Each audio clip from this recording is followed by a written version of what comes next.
All right, this is where the magic happens.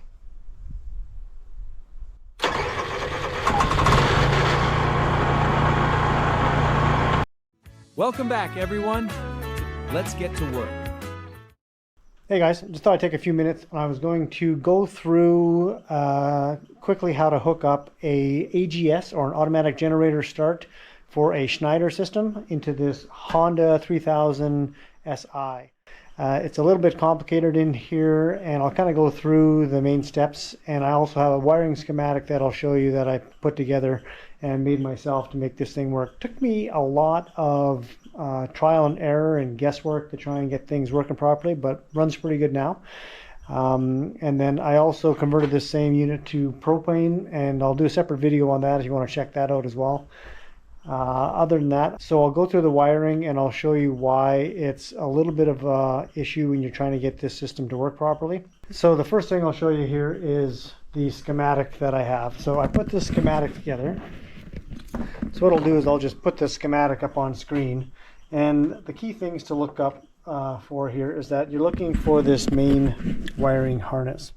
This is the generator wiring harness that has the ignition system built into it. There are two sides to this, and I will show you in the generator in a second. There's two sides to this, and one side, for whatever reason, only has 4 wires coming out of it. So let's take a look at that.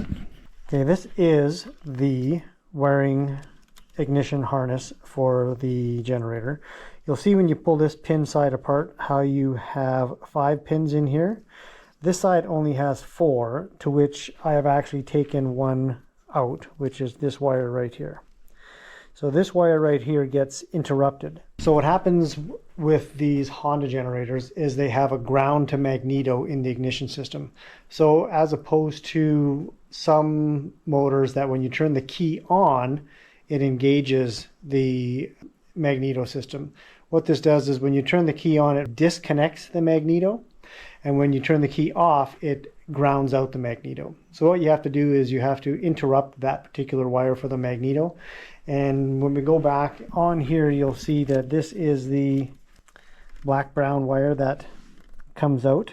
And what we do is we interrupt this system here before it gets into the harness itself. And then the other side is divided here. So what I've done is I've taken the black wire on this side and the black-brown wire on this side. And what they are is they are connected to and through the AGS. So here you'll see this is the black wire that's coming off the 4 wire on the opposite side. And from the opposite side of that harness is the other wire that gets intercepted. So you're going to cut that wire, and from there you're going to be connecting to pins 15 and 16 of the AGS wiring harness. And what this does, this is a normally closed relay. So what happens is when the power is off, that closes, that turns off the ignition, and that turns off the generator. That was the most complicated part, trying to fix this. Once you got these 2 wires figured out and going to 15 and 16, then you're pretty much good to go. The other wires are pretty straightforward, and what you can do is you can just tap into the back of the wires like I did into the, as you can see here, I've got these wires that are coming out, and you just go in and you tap into them and resolder those babies back together with the actual clip on the inside, and then that way you keep the clips. So that number 4, so you only see 3 if you can on the video there. Not there's 3 clips in there now. One of them has been removed because that's the one that's been intercepted. So one side has 5, which is this one, and one side has 4. This is the side you need to work on and intercept, because this is the one that is tied to the actual ignition itself.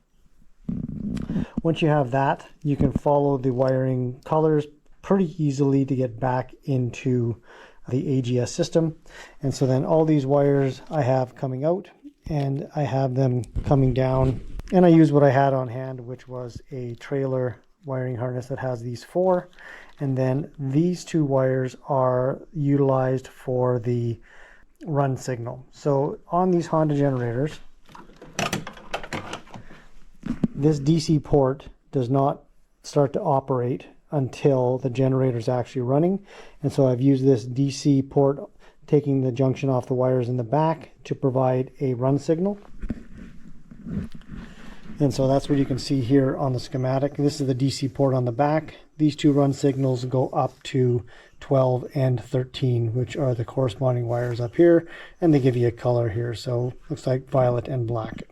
So another thing to note, this is the Conext AGS generator type 8 schematic, but they show it going to pin number 14.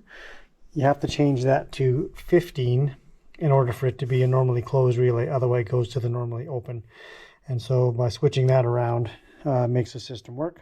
And again, shows where I've got the fuses in line with each of the systems here. So works out pretty good, works out pretty reliable as well. I did not actually hook up this external shutdown. It's one thing that's on my to-do list to see if it'll work. So again, it's important to note with the Honda 3000 and that the Magneto short to ground is how the generator stops. This is what causes the problem for getting things going. This one actually had a aftermarket remote start, but what you were required to do was have the key turned to the on position in order for that Magneto to be reconnected, or sorry, disconnected. And so what would happen though is when that was on, it would slowly drain the battery. So in order to have your automatic generator start work properly, that has to be part of the wiring engagement that you do.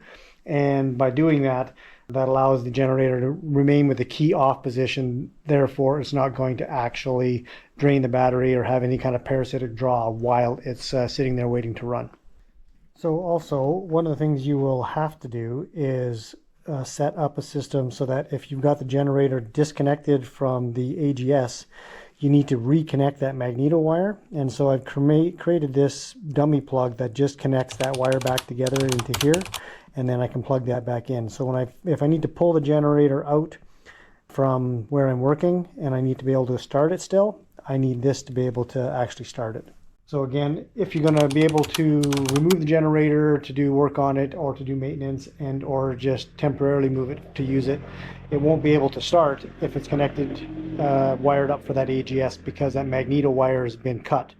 And so by putting that connection here back together, that reconnects that wire and basically brings it back to factory wiring, and it'll run as normal. So if you got any other questions there, so that's really all there is to it. It took me a long time to figure that out and to actually find the wiring schematics for it and put it together. So I'll leave that in a link in the description to download for you, and you can try that out and see how it works for you. If you got any comments, questions, or whatever, if that's going to work for you, go ahead and put the comments down below. Otherwise, like, subscribe, do all those other things, and I'll see you in the next one. Cheers.